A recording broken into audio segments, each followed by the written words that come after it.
using a hardwire kit because it's safe and only expose these wires here after installation. A hardwire kit simply provides power for the dash camera even when the vehicle is off. Hardwiring unlocks additional features such as parking modes. It will not drain your battery if installed correctly, and I will show you how to do that. This is the hardwire kit, and inside the kit is the user manual, the wires, and fuse tabs. There are 3 different types of fuse tabs here for different make and model vehicles. I expect most vehicles to use the mini fuse. Let's start the installation. Select the fuse tabs that will work for your vehicle. For most vehicles, it will be the smallest fuse here, which is the ACU or ATO type. Connect the fuse tabs to the red wire and the yellow wire here.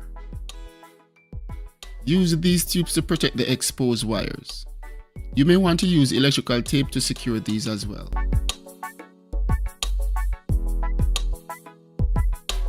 Now insert one fuse in the top slot here. The fuse from the vehicle will go to the bottom slot here. Do the same for both tabs. This black wire will be grounded. Now it's time to get back in the car. Locate your fuse box inside the car. Mine is right here. We need to find an accessory or AC fuse which will only have power when the vehicle is switched on. The yellow wire will be tapped at that fuse.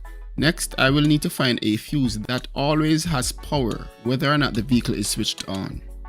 You can use a multimeter or a light tester like this.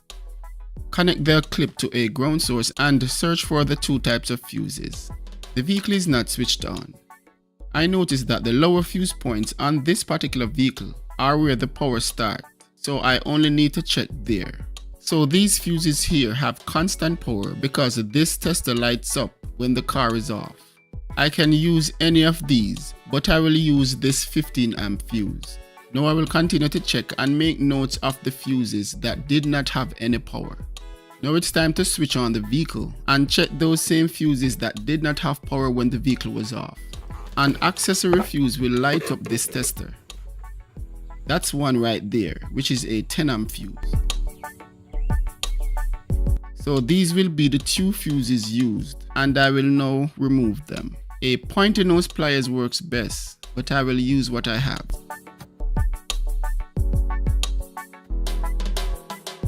I will insert this 15 amp fuse here for the red wire.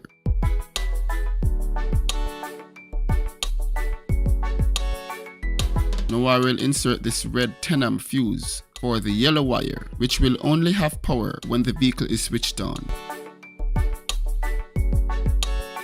Now I can insert these.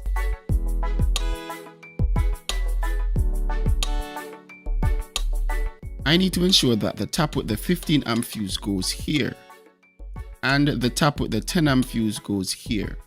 Now I need to find a good ground to ground this black wire, and I have one here.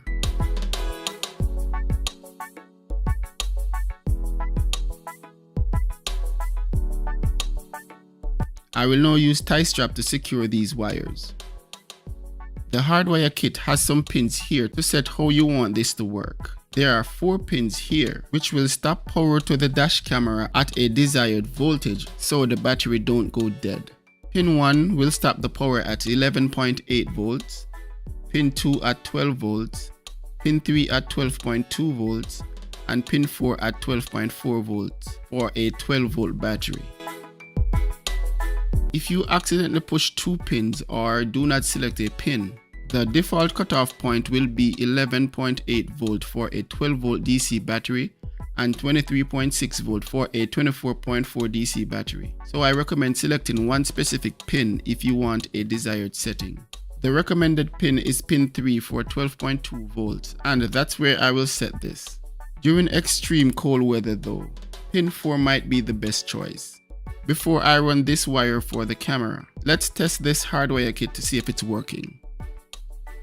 The camera is on, so I can see that it is working. I need to select language, select the time zone and date, and format the memory card. Now I will run the power wire to the windscreen area. I have removed this panel from here. It was just held here by clips. I ran the wires through here and through here. I had to remove a cover from here as well. I will now run these wires under the airbag so they may not get in the way of the airbag in the event it is deployed. I will remove the rubber weather liner here to run the camera wires under it.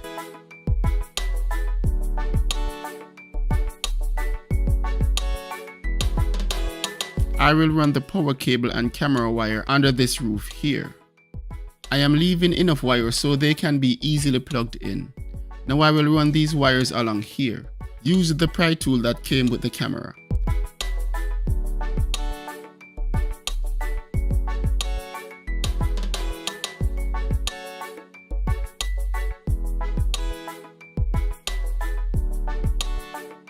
I will reinstall this cover and secure the excess power hardwire with tie straps.